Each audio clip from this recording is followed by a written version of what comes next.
Tonight, we're slipping quietly into one of history's strangest corners, the royal courts of medieval Europe, where noble families believed power was best preserved through blood. Their own blood. Imagine a fire crackling in a grand stone hall. Silver goblets glimmer in the candlelight. A young noblewoman stands beside her new husband, who also happens to be her cousin, or maybe her uncle. That was royalty in the Middle Ages. Marriages built not on love, but on lineage. The idea was simple. Keep the power close. The result?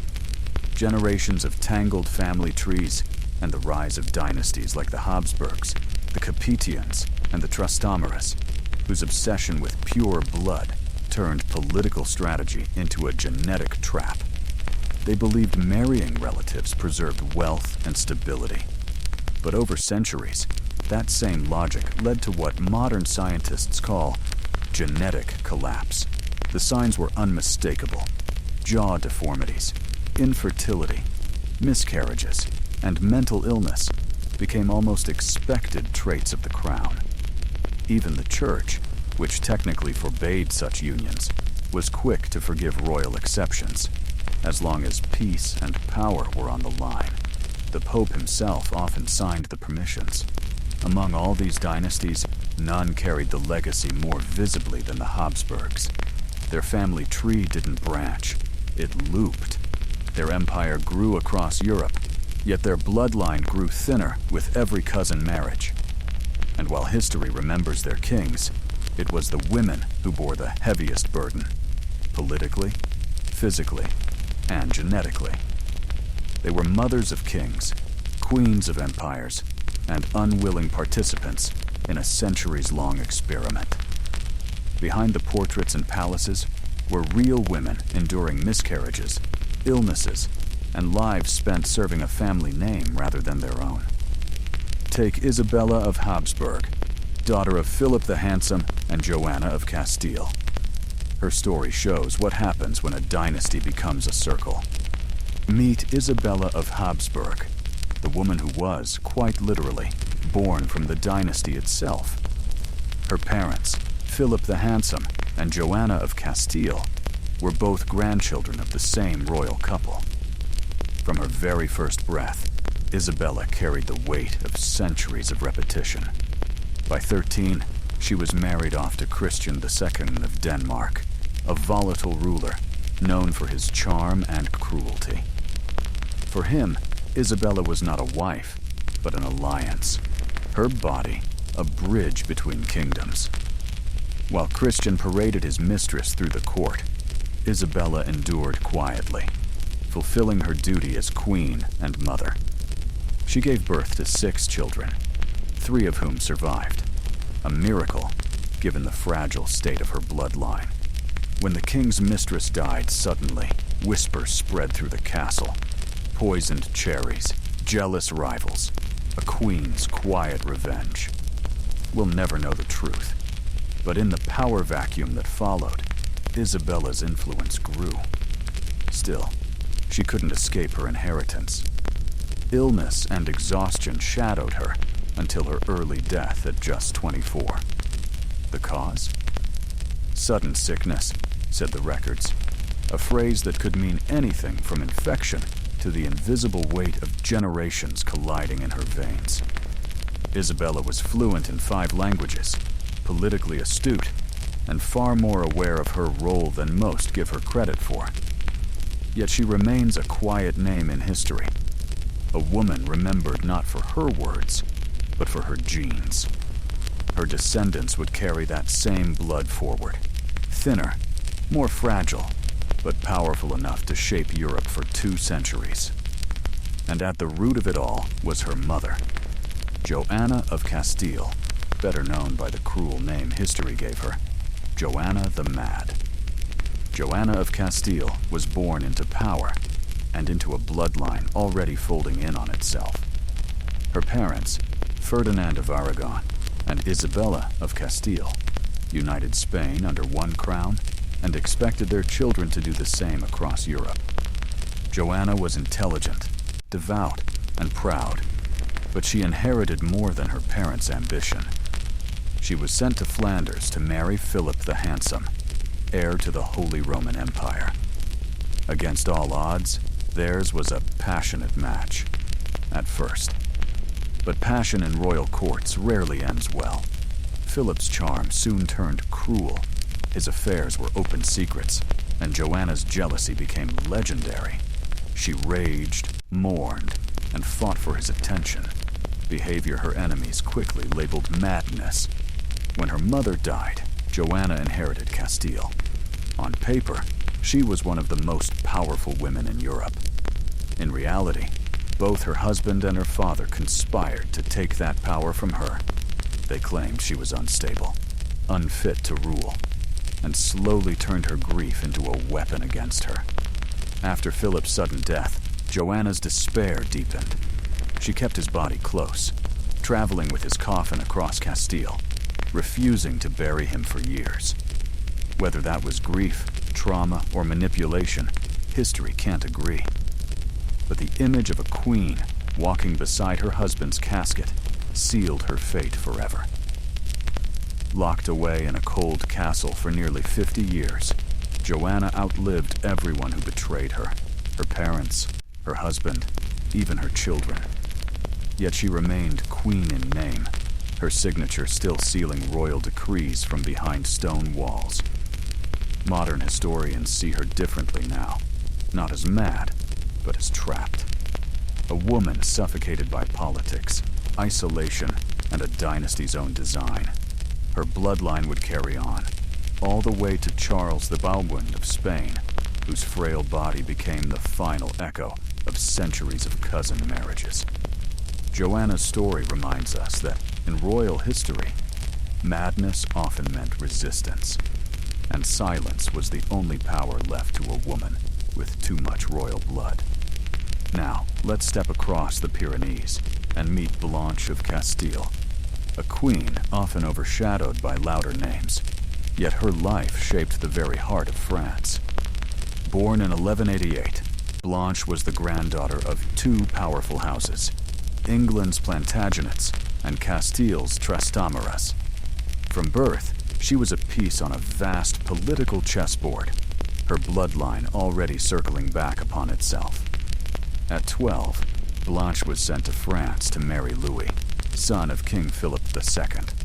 The match was meant to secure peace between kingdoms, though she wasn't the first choice. Her sister was. But fate, or politics, switched their roles, and Blanche became queen instead.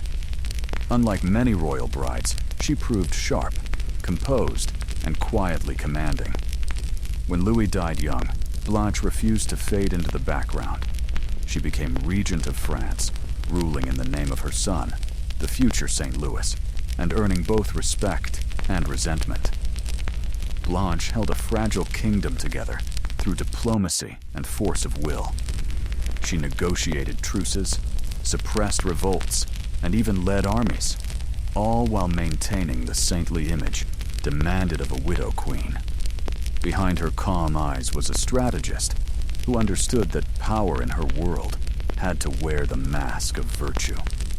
Her story might seem gentler than Joanna's, but it was built on the same foundations: family duty, political marriage, and the quiet endurance of women born to serve dynasties rather than themselves. In Blanche's world, strength looked like grace, and survival often meant surrendering every piece of your own story to history's script. Across these royal halls and cold stone corridors, one pattern repeats itself. The same faces, the same names, the same blood, folded over again and again until it begins to blur. To marry your cousin wasn't madness. It was duty. To suffer, to bear children, to keep the dynasty alive.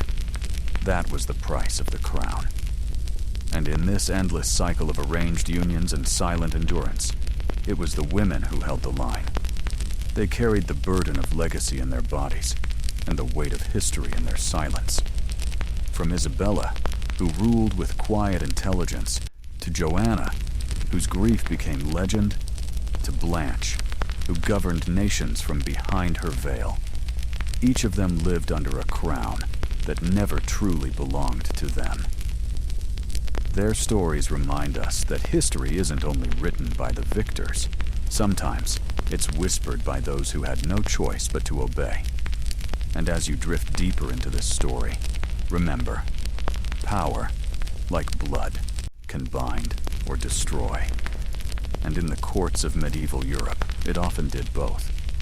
When King Louis IX was only 12, Blanche of Castile didn't hesitate. She declared herself regent and ruled France with a calm ferocity that left her enemies whispering. While other noblewomen stitched tapestries, Blanche negotiated truces, silenced rebellions, and kept the Capuchin crown intact. Her marriage to Louis VIII had required a papal dispensation. They were third cousins, and that shared ancestry echoed through her children. Of 13 births, few survived. Historians still debate whether it was fate, disease, or the slow tightening of the royal gene pool. As ruler, Blanche was unflinching. Twice she took the reins of France, once for her young son, again when he left for the Crusades. Beneath her veils, she built alliances, funded the University of Paris, and shaped the education of theologians who would define medieval thought. In her final years, she suffered from blinding headaches and long fits of melancholy. Some called it divine ecstasy. Others, a failing body worn down by rule and bloodline alike. Far south, under warmer skies, Eleanor of Portugal entered her own gilded prison. Married to Emperor Frederick III, her cousin, and through tangled lines, nearly her uncle, she left the sunlit courts of Lisbon for the cold, bureaucratic halls of Vienna. Frederick was careful, frugal, obsessed with coins. Eleanor wanted music and color. Their letters tell the story of two people joined by duty, not affection. She gave birth to 5 children, 3 of whom lived. Among them, Maximilian I, who would carry her blood and her sorrow into history. But Eleanor faded early. Pale, sickly, isolated. She wrote of loneliness and longing. Some say she died of tuberculosis. Others whisper about inherited illness, porphyria, or something darker that ran through royal veins. She was 32. Frederick didn't attend her funeral. Her legacy lived on in the Habsburg jaw, and in the endless loop of blood she helped seal. A generation later came Margaret of Austria, Eleanor's granddaughter, and proof that some women learned to bend the cage instead of breaking under it. Married off as a child, widowed before 20, she returned to court and built an empire of influence from behind embroidered curtains. Twice governor of the Netherlands, diplomat to kings, and patron of the arts, she ruled with intellect sharper than any sword. Her family tree was a circle by then, cousins marrying cousins, until even the painters joked about it. But Margaret herself seemed untouched. Quick-witted, deliberate, and sometimes dryly funny. She corresponded with Erasmus, collected books, and ruled quietly but effectively. Her death came suddenly, an infection from a nail wound, and Europe mourned her not as a woman, but as one of its brightest minds. And now, across the channel, the story shifts again, to a young princess from Castile, with a bloodline like braided silk, Catherine of Aragon. Born in 1485 to Ferdinand and Isabella, the same monarchs who united Spain, she entered the world as the perfect dynastic prize. Her parents were second cousins. Her lineage wound through Trastamaras, Burgundians, and early Habsburgs. At 3, she was betrothed to Arthur, Prince of Wales. At 15, she sailed to England, a foreign girl wrapped in brocade and expectation. 5 months after the wedding, Arthur was dead. Catherine, stranded between kingdoms, became both pawn and legend. Whether her marriage had been consummated or not, would soon become the question that changed the course of English history. And so, as the candles burned low, the story of royal blood and unholy unions drifts toward its next chapter. The quiet tragedy of a queen who never stopped playing by rules she never wrote. England, early 1500s. The stone corridors smell of beeswax and smoke. Candlelight flickers across golden goblets, and at the center of it all stands a young woman. Calm, graceful, unknowingly tragic. Catherine of Aragon. She was born for diplomacy. The youngest daughter of Ferdinand and Isabella, Spain's Catholic monarchs, Catherine carried the weight of 2 crowns in her blood. Her parents were second cousins, and their children were raised not as individuals, but as alliances wrapped in silk. Catherine's path was decided before she could read. She would marry the heir of England, uniting 2 powerful kingdoms. At 15, she crossed the sea to wed Prince Arthur, the frail, scholarly son of Henry VII. Their marriage was celebrated with pageantry, fireworks, choirs, endless feasts, and then, 5 months later, Arthur was dead. The bright future turned to ash. Catherine, stranded in a foreign land, lived in political limbo for 7 long years. Her dowry unpaid, her future uncertain. She waited in a cold palace, clinging to faith and letters from home. But politics never sleeps. To keep Spain's alliance, she was promised again, this time to Arthur's younger brother, Henry, soon to be Henry V. There was a problem, though. Church law forbade marriage to a dead brother's wife. But Catherine swore that her first union had never been consummated, and Rome, eager for peace, granted the dispensation. At 17, she married Henry. At first, theirs was a partnership of warmth and poetry. He called her his rose without a thorn. She shared his intellect, his ambition, his love of ceremony. But as the years passed, and no surviving son was born, affection curdled into blame. Catherine endured miscarriage after miscarriage, praying through every loss, watching Henry's eyes drift elsewhere. When Anne Boleyn entered court, everything shifted. Henry sought annulment, claiming their marriage was cursed, that her womb had been barren because God disapproved of the union. Catherine refused to yield. In a world that expected women to be silent, she stood before the king and the church and said, "I am your lawful wife. Before God, I have been true to you." For that defiance, she was exiled, stripped of her title, and left to fade in a damp castle on the edge of England. Yet even in isolation, she signed her letters, Catherine the Queen. When she died in 1536, the sky over Kimbleton darkened, and Henry didn't come. But the people mourned her, not as a castaway wife, but as the last true queen of chivalric England, the one who held her dignity when the world took everything else. Her story is the quiet pulse beneath centuries of power, a reminder that behind every crown was a woman made of flesh, faith, and impossible endurance. After Catherine's fall, the English court began to shimmer and rot all at once. Silks grew brighter, smiles sharper, and whispers filled the corridors like smoke. Into that world stepped Anne Boleyn, clever, magnetic, and utterly unlike any woman Henry had known before.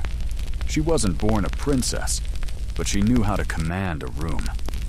Anne had been educated in France, fluent in flirtation and philosophy alike. She refused to become Henry's mistress, telling him that if he wanted her, he'd have to make her queen. And somehow, impossibly, he did. To marry Anne, Henry split his kingdom in half, broke from Rome, founded his own church, and crowned himself the head of it. The act rewrote England's soul, all for a woman whose dark eyes promised both salvation and ruin. But once Anne wore the crown, the same charm that lifted her began to destroy her.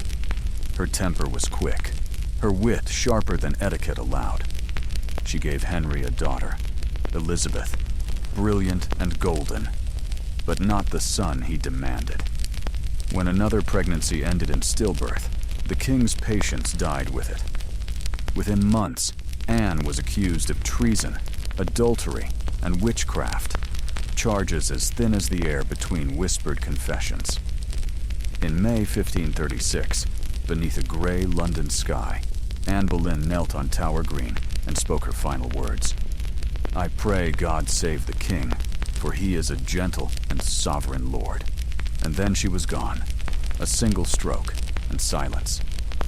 Henry didn't pause for mourning. 10 days later, he married Jane Seymour, quiet where Anne had been dazzling. She gave him what he wanted, a son, Edward, and paid the price with her life. She died of infection days after the birth, praised as the perfect queen, only because she never had time to disappoint him. Then came Anne of Cleves, chosen by portrait more than by heart. When Henry met her in person, he called her a Flanders mare, crude and cruel, and the marriage was annulled within months. Still, Anne survived better than most. She accepted the title King's Sister, moved to a country estate, and lived out her years in peace. Next was Catherine Howard, a teenage cousin of Anne Boleyn. Beautiful, impulsive, and utterly unprepared for the nightmare she'd entered. She was executed 2 years later for adultery, though in truth, she had been a child playing in a game for which no one had explained the rules. The last was Catherine Parr, Henry's nurse, confidant, and the only wife to outlive him. She read theology, debated faith, and gently guided a dying tyrant toward peace. When he finally passed, she wept, not from love, perhaps, but from the exhaustion of survival. 6 women, 6 lives twisted around the orbit of one man's hunger for legacy. Catherine of Aragon, steadfast. Anne Boleyn, brilliant. Jane Seymour, sacrificed. Anne of Cleves, spared. Catherine Howard, devoured. Catherine Parr, endured. Their stories are not just about love or betrayal, but about what happens when power mistakes itself for destiny, and women are left to carry the cost. As the candles fade and the last echo of footsteps dies along the stone floor, imagine them, not as wives or consorts, but as voices still whispering through the centuries. We were here. We lived. And that was enough. The kingdom Henry left behind was haunted by ghosts of queens, by the weight of broken vows, by the silence that falls after too many prayers go unanswered. And yet, from that silence, 2 women rose, both his daughters, both shaped by the same father who had undone their mothers. Mary Tudor came first, the child of Catherine of Aragon, bright, loyal, and scarred by years of humiliation. She had seen her mother cast aside, had heard the whispers calling her bastard. When she finally took the throne, she ruled with the conviction of the wronged. Mary believed her duty was to heal the soul of England, to return it to the faith of her childhood. But devotion, once twisted by grief, becomes fire. The burnings that earned her the name Bloody Mary began not from cruelty, but from desperation. A desperate attempt to make sense of the chaos she had inherited. She died without an heir, her body failing, her legacy already bleeding into myth. And yet, in her last breath, she asked for the same thing her mother once had. Remember me kindly. Then came Elizabeth, Anne Boleyn's daughter, the child of scandal and survival. Where Mary's reign was fire, Elizabeth's was light. She learned early that love and power rarely coexist, and so she chose the crown over the cradle. The Virgin Queen, they called her, though it was never about chastity, it was about control. Elizabeth turned herself into an idea, untouchable and eternal. She ruled not by fear, but by theater. Every gesture, every word, a carefully crafted spell. She painted her face white, her hair gold, her eyes distant, until she was no longer just a woman, but an image the world could worship. Under her, England bloomed.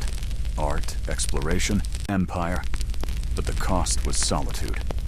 In her final days, Elizabeth sat silent for hours, fingers tracing the jewels on her rings, surrounded by courtiers too afraid to speak. When she died, no husband, no children, only an empire whispered her name. And so, the circle closes. From Catherine of Aragon to Elizabeth I, the story of Tudor women is not one of weakness, but of endurance. Each carried the same burden, to be both symbol and sacrifice. And each left a mark deeper than the men who ruled beside them.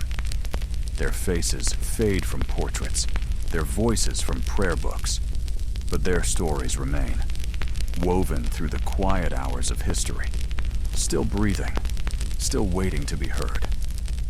So tonight, as you drift toward sleep, remember them not as queens or consorts, but as something far rarer. Women who survived the impossible and turned their silence into legacy. We were daughters of the crown, whispers the echo of centuries, and we learned to wear it, even when it burned. Catherine of Aragon, a crown built on sand. Henry VIII took the throne, and for a moment, it looked hopeful. Catherine erudite, beloved, and politically able ruled as regent in his absence, and presided over the Flodden victory. But the dynasty's fault line ran through her nursery. At least 6 pregnancies yielded one surviving child, Mary. The rest ended in miscarriage, stillbirth, or brief life fuel for whispers that the queen was cursed, or that their union, stitched together by papal dispensation, offended heaven. Modern historians suspect biology over superstition, an incompatibility like hemolytic disease after the first successful pregnancy could explain the pattern, a grim legacy of tightly intertwined bloodlines. Henry's patience curdled into obsession. Anne Boleyn became the pretext. Catherine, steadfast, refused an annulment. Her stand helped pry England away from Rome. Scholar, patron, and stubborn conscience of the realm, she died, set aside, but unbroken in conviction. Isabella of Portugal.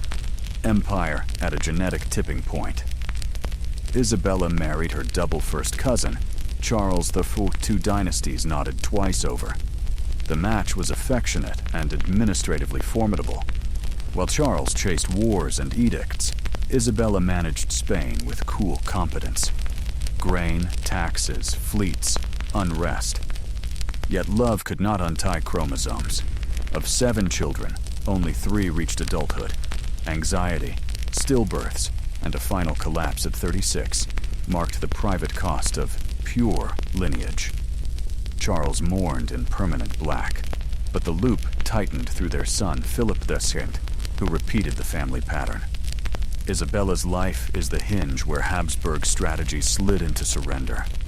Fewer suitable outsiders, more consanguineous marriages, and an empire that looked invincible, while its heirs grew fragile. Mary of Burgundy, the prize that fed an empire. Sole heir of Charles the Bold, Mary inherited Burgundy's wealth and enemies at 19. To fend off France, her nobles pushed a Habsburg alliance.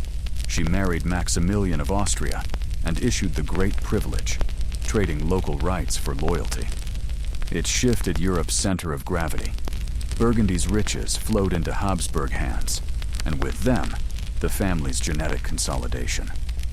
Mary's line produced Philip the Handsome, then Charles V the Burgundian, thread woven tight into Austria and Spain.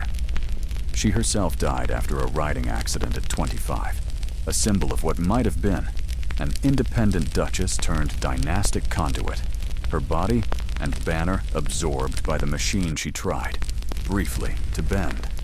Anna of Austria, a niece for a king. In late 16th century Spain, Anna married her uncle, Philip II Habsburg. Blood doubled yet again. The union, remarkable even for its time, was piously packaged and papally permitted. Unlike Philip's earlier marriages, this one was calm, even tender. Anna bore 5 children. 4 lived, including the future Philip III.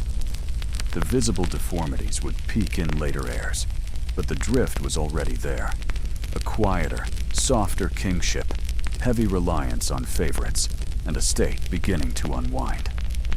Medical conjecture points to the cumulative effect of repeated close-kin unions. Recessive traits, concentrating behind courtly velvet. Philip III and the slow decline. From Anna of Austria and Philip II came Philip III, gentle, passive, almost spectral in presence. He wasn't cruel or foolish, merely dulled, as though centuries of royal repetition had softened his edges. He preferred music to politics, prayers to policy. And while he prayed, others ruled. His court shimmered with gold and corruption. The Duke of Lerma, his trusted favorite, drained the treasury, while the king smiled politely and signed whatever was placed before him. Spain's empire still glittered abroad, silver from the Americas, fleets on the seas. But at its heart, the pulse had slowed. Historians trace this quiet, fading to the Habsburg bloodline itself, stretched too thin, folded too often. The traits once subtle now surfaced more clearly. Elongated jaws, fragile bodies, and the shadow of inherited melancholy. Charles II, the last Habsburg of Spain. Then came Charles II, born to parents who were uncle and niece, the final echo of a dynasty imploding under its own purity. He was sickly from birth, unable to chew, barely able to walk, plagued by seizures and superstition. Courtiers whispered that he was cursed, but the curse was written in his chromosomes. Doctors tried everything, charms, relics, even exorcisms, but nothing could untangle centuries of genetic knots. Charles was gentle, devout, and heartbreakingly lonely. He outlived his siblings, but never fathered a child. When he died in 1700 at just 38, the Spanish Habsburg line died with him. An empire that had once ruled half the world was left to foreign claimants, and a Europe bracing for war. The legacy of a bloodline. The Habsburgs had chased immortality through inheritance, but what they built was a warning. They believed purity preserved power. Instead, it preserved weakness, physical, political, and human. From Catherine's quiet defiance to Isabella's devotion, from Mary's fall to Anna's submission, each woman bore the weight of that belief. And in the end, the great dynasty that could command kings and emperors could not command its own biology.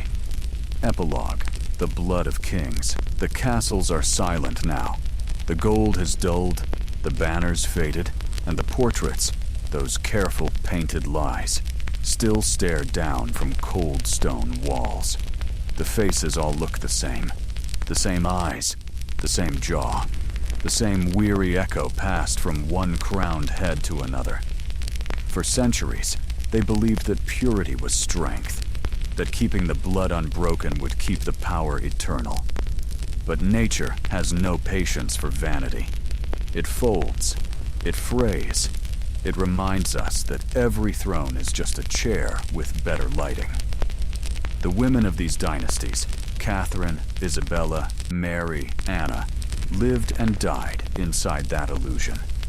Each one obeyed her duty, carried her lineage, and vanished beneath its weight. Their sons became kings, their bodies became history, and their names, once whispered in awe, became warnings in a scientist's footnote. And yet, beneath all the politics and tragedy, there's something achingly human here. They wanted what everyone wants: love, legacy, a little peace. But instead, they inherited a script written centuries before they were born. A story that began with power and ended in silence. If you listen closely, you can still hear them. the quiet rustle of silk in an empty corridor, the sigh of a queen alone in her chamber. The soft heartbeat of history reminding us that blood is never destiny. And sometimes, survival means breaking the pattern. Anna of Austria's children showed the first signs of the infamous Habsburg jaw, a legacy that reached its tragic peak in her grandson, Charles the Dachesses, who could barely chew. Anna lived during the early decline of her dynasty. Symptoms were surfacing, though disaster was still ahead. She died at 30, exhausted by childbirth, leaving Philip Dauphin grief-stricken and cloistered for the rest of his life. Her devotion to relics, bones of saints, scraps of the true cross, was either piety or a way to survive a life with no real choices. To her, marrying an uncle wasn't scandal, it was duty. Purity of blood was worth any cost. Her sister-in-law, Juana of Austria, 1535 to 1573, was born to Charles Fichte and Isabella of Portugal, double first cousins, and yet escaped the worst traits: clever, calm, fluent in several languages. Married at 17 to her cousin, João Manuel of Portugal. She was widowed within 2 years and gave birth to the future King Sebastian. Leaving him behind, she returned to Spain, where Philip II made her regent while he wed Mary Tudor. Juana ruled Spain with intelligence and restraint, later retreating to a convent she founded herself, ruling there in quiet authority. Her son's later crusade and death would pull Portugal into Spanish hands, her own dynasty's doing. Next came Isabella Clara Eugenia, 1566-1633, daughter of Philip II and Anna of Austria. An uncle-niece match miraculously producing a healthy, capable heir. Trained for power, she married her cousin Archduke Albert, ruling the Spanish Netherlands jointly and effectively. She mediated wars, rebuilt cities, and worked long hours over letters and ledgers. Childless but respected, she kept governing after Albert's death, even as a nun, until she died at 66, a rare age and a rare legacy of competence. Then came Maria Theresa of Spain, 1638 and 1683, the daughter of first cousins Philip IV and Elizabeth of France. She married her double cousin Louis XIV to end a war, bringing with her both immense piety and centuries of condensed genetics. Fragile, kind, and devout, she struggled in the glittering court of Versailles and endured endless humiliation from her husband's mistresses. 6 children were born, only 1 survived. Her migraines and frailty were blamed on nerves, or perhaps heredity. In her private chambers, she sought comfort in thick Spanish chocolate, sipped slowly as gossip whispered beyond the doors. Across these women, the pattern is the same. Dynastic purity, valued above health or happiness, marriages built for politics, and queens who bore the empire's cost in their bodies. Some ruled, some prayed, all carried the weight of a name too proud to change. The debate around Maria Theresa of Spain is less political than psychological. Was she too fragile for Versailles, or simply broken by years of silent trauma, cultural exile, and the pressure to bear heirs with a body weakened by generations of cousin marriages? She never truly belonged. Louis XIV respected her title, but not her person. When she died in 1683 from an infected abscess, he remarked, "This is the first time she has caused me pain." Cruel words for a quiet queen, whose only surviving son would one day unite the Bourbon and Habsburg lines once again, because Europe had not yet learned its lesson. A step back in time brings us to Elizabeth of Valois, daughter of Henry II and Catherine de' Medici. Raised amid French splendor and intrigue, she became the 3rd wife of Philip II of Spain at just 14, a pawn in the peace treaty of Cateau-Cambrésis. Her lively charm met the somber stillness of Madrid black gowns, long masses, silence as virtue.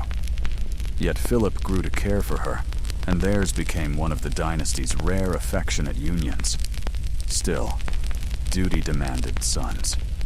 After several pregnancies and miscarriages, Elizabeth died in 1568 at only 23, likely from a ruptured uterus. Known for her love of books, she kept her own bilingual library.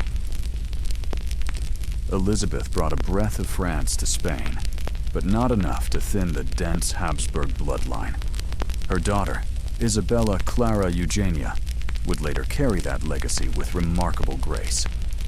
Then came Barbara of Austria, quieter, yet shrewder. The daughter of Emperor Ferdinand I, she married Alfonso II d'Este of Ferrara, another alliance meant to bind Italy to the empire. Publicly, the model duchess, privately the whisper behind the throne, Barbara managed staff, shaped policy, and wrote to Vienna with the precision of a diplomat. Her health, fragile from youth, failed steadily. Fatigue, pain, fainting fits. Historians now suspect an autoimmune or infectious illness, worsened by hereditary weakness. Childless, she was blamed as always, though her husband's health was suspect too. Barbara loved astrology, delayed meetings for unfavorable stars, and governed with quiet resolve. She died at 32. Alfonso remarried within months. History filed her away, but between the lines remains the portrait of a woman who understood power and used it gently. Further back still stands Constance of Aragon, the prelude to all of them. Born in 1179 to cousins Alfonso II of Aragon and Sancha of Castile, she entered a world already addicted to intermarriage. In 1209, she wed Frederick, future Holy Roman Emperor and King of Sicily, binding Spain, Italy, and Germany into another blood-tight loop. While Frederick fought popes and princes, Constance ruled Sicily as regent, issuing decrees, collecting taxes, keeping peace where peace was rare.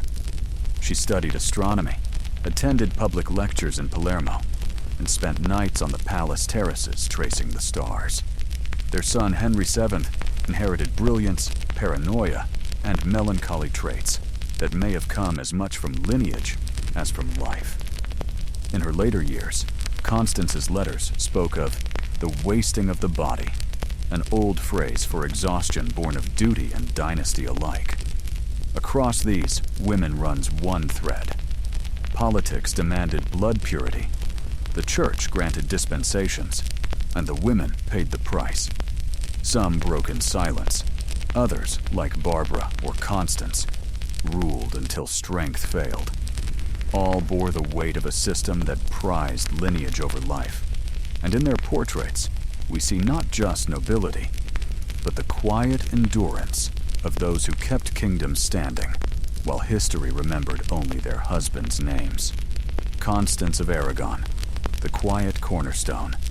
Constance likely suffered chronic illness, call it exhaustion, degeneration, or the wear of centuries of cousin-knotted DNA. She died in 1222, just 3 years after becoming empress. Frederick II remarried and kept the strategy going. But Constance slips into the footnotes as the calm regent who kept Sicily steady, while her husband played philosopher emperor. Thin sources still hint she mattered more than credited. The blood she passed on helps build the very Habsburg line that later marries itself into facial collapse. Margaret of York, midwife to a dynasty. Not especially inbred herself, Margaret married into it, Charles the Bold of Burgundy. Childless and widowed, she became powerfully useful, guiding his heiress, Mary of Burgundy, toward Maximilian of Habsburg. That match fused Burgundy to the Habsburgs and set the stage for a pan-European empire. As the Great Lady of Mechlin, Margaret advised, maneuvered, and watched the first signs of the family's inward-turning marriages gather momentum. The grandmothers of Marie Antoinette, silk gloves, tight circles. Across the 18th century chessboard, women like Elizabeth Farnese of Spain and Empress Maria Theresa of Austria stitched alliances by marrying children to cousins and near cousins. Lines that had already intertwined, Bourbon with Habsburg, looped again and again. The result was a glittering but fragile elite, diplomatic reach expanding even as bodies and minds showed the strain. Out of that web came Marie Antoinette, her lineage an elegant diagram of repeated connections. The hidden rooms, miscarriages, fevers, and silence. Behind thrones lay the real cost. Queens were expected to produce heirs. Many produced grief.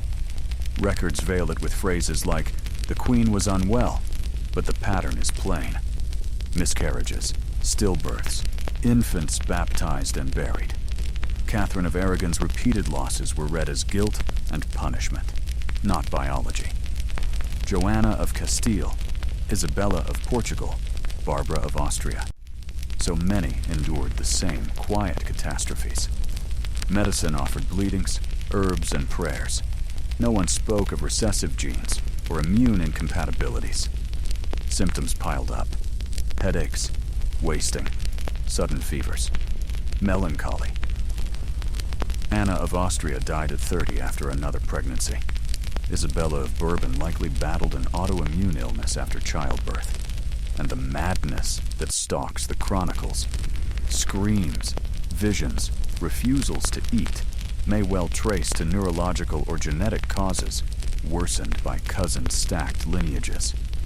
One chilling case. Eleonora of Austria suffered relentless insomnia and hallucinations.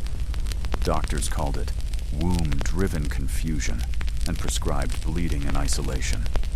She recovered enough to be married off, but never bore a healthy child and died young. The pattern repeats. Polished portraits in public, unrecorded funerals in private, hidden losses, mothers, infants, and the routine of grief. Beyond the portraits, royal life ran on heartbreak. Infants arrived delicate, with seizures, bleeding disorders, rickets, wasting, then vanished into private nurseries or the record's margins. By the 1600s in Austria, tiny coffins were commissioned in advance, painted with angels and crests, tucked in drawers near the cradle. Scholars still debate causes, sanitation and infection versus stacked cousin marriages amplifying recessive disease. Whatever the mix, the burden fell on queens expected to conceive, deliver, and reappear, radiant. When children died, husbands took mistresses, courtiers whispered, and the only surviving testimony is a line in a prayer book. The queen weeps alone. The Habsburg jaw, bone as a banner, mandibular prognathism and underbite, became the dynasty's emblem. First a strong chin, later a disabling malocclusion. Women bore it under harsher standards of beauty. Painters softened angles, but bone tells. From the measured protrusion in Isabella Clara Eugenia to the stark geometry of Maria Ana of Spain, the trait intensified, reaching its cruel apex in Charles II of Spain, who could not chew and spoke poorly. A 2009 study correlating portraits with pedigrees found jaw severity tracked inbreeding coefficients. More cousin unions, more prognathism, and often other features, narrow palates, drooping lids, and functional issues. Satirists made the jaw a punchline. Rulers like Empress Maria Theresa simply owned it, proof that the visible trait was symbol and symptom, not sole cause. Myth or mechanism. What really broke the crowns was madness inherited or manufactured. Joanna of Castile sits at the fault line, grief and politics weaponized into diagnosis. Similar doubts shadow Charles VI of France. Infertility and infant loss were tragically common for all classes, but royals' repeated cousin matches amplified risk. Charles the Ugan's inbreeding coefficient, Jaguar 25, sibling level, is math, not rumor. Most queens sat lower. First cousin range, dangerous but not destiny. Counterarguments point to propaganda, style and portraiture, bad governance, famine, and religious fracture. The truth lives between. Genetics raised the stakes. Politics and patriarchy wrote the script. The endgame. Queens who birthed the fall Mariana of Austria married her uncle Philip Srabard to fuse Habsburg branches. Of 5 children, only Charles II survived, sickly from birth. As regent, Mariana tried to hold a failing Spain together, while mothering a son medicine could not save.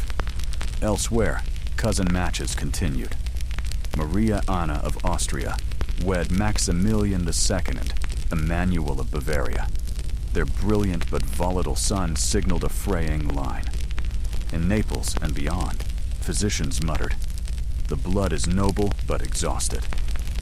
Margaret Teresa of Spain, Mariana's daughter, and the Infanta in Las Meninas, married her maternal uncle Leopold I, 15, bore 4 children, and died at 21.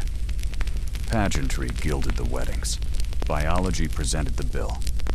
Many late Habsburg women were famously devout Mariana of Austria in unending black at Mass. Margaret Teresa praised for obedience. Maria Amalia fasting to faintness. Yet faith and duty trapped them in a system that paid their piety with failing bodies and brittle bloodlines. Unlike earlier, more passive consorts, these queens had real agency. Mariana governed and defied papal meddling.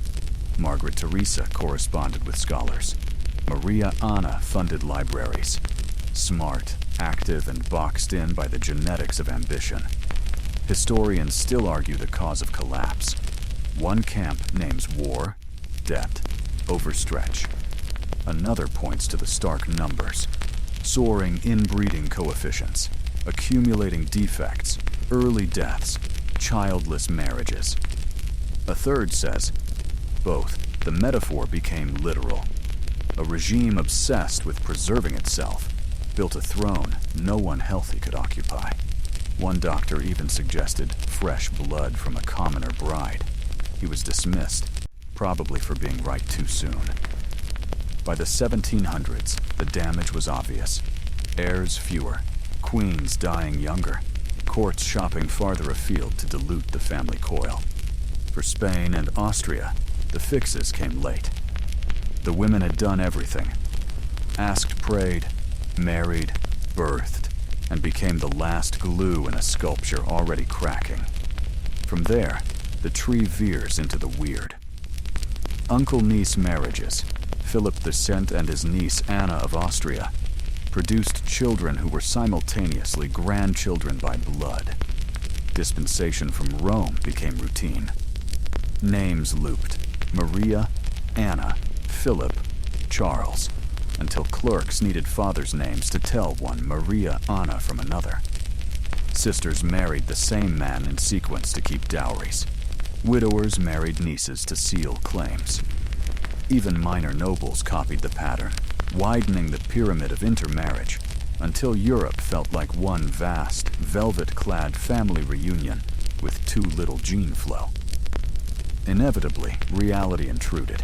More sickly births, more barren unions, and dynasties began to uncoil slowly, painfully, too late for many.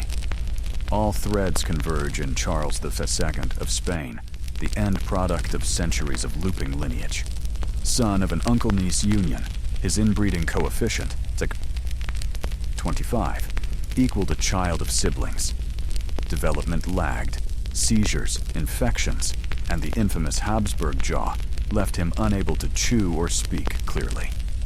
2 marriages yielded no heir. His decline became morbid ritual exorcisms, reliquaries, autopsies. When he died at 38, 1700, Spain's Habsburg line died with him, triggering the War of the Spanish Succession and forcing Europe to reckon with the cost of purity. Afterward, some women became bridges to a different future. Elizabeth Farnese steered the new Bourbon Spain toward outmarriage and fresh alliances. Maria Theresa in Vienna married outside the close Habsburg pool, Francis of Lorraine. reviving fertility and tactically loosening the corset of cousin matches, even as older habits lingered across Europe. Portraits softened, jaws receded, or painters did. The lesson wasn't purely genetic, nor purely political. Genetics simply gave decline a face people could pity or mock. In the end, these women weren't villains, but instruments, trained, married, and measured by womb and pedigree, who still negotiated, ruled, wrote, and endured. The tragedy isn't only the fall, it's how long it took anyone to say, "Let's try something different." And now, the curtain draws to a hush. Let the names blur. Maria Anna, Margaret Teresa, Mariana like candle smoke. You're warm, safe, and decidedly not marrying your cousin. Sleep well, time traveler.